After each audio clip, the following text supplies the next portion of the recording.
Welcome. I am pleased to assist you. In this demonstration, we will draw two shapes that are filled and overlap.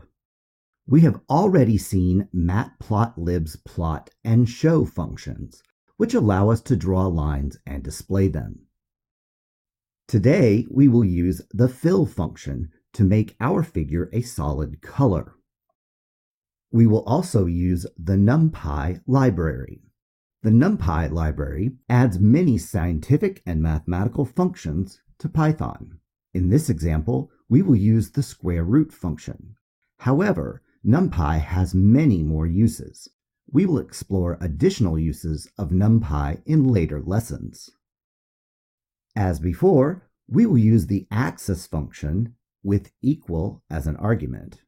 The addition of the axis function with the off argument means we will have an invisible square grid. Similar to matplotlib's plot function, the fill function works by connecting the coordinates. Make sure you close the lines on a shape that you want to fill. At the end, the show function displays the image.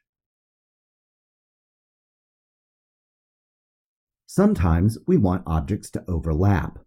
Using matplotlib, the last object drawn is displayed on top. Let's step through the program to see how it works. Lines 2 and 3 import our two libraries.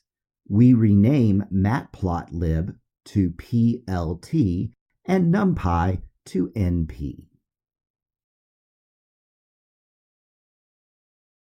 Next, we define our four lists containing the elements for each x and y coordinate for the two triangles in lines 4 through 7. Notice that we are using NumPy's square root function to determine some coordinates.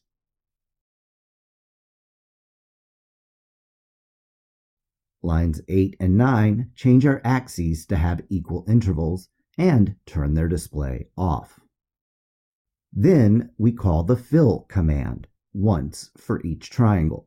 The first triangle has the argument orange, meaning it will be filled in orange. The second triangle, which will be drawn on top of the first, has the argument cyan, meaning the triangle on top will be a light blue color. Finally, we call matplotlib's show function to display our image. Now that you know the fill function, you can create many colorful designs. Remember, you can save and share your files with your friends. See you in the next video.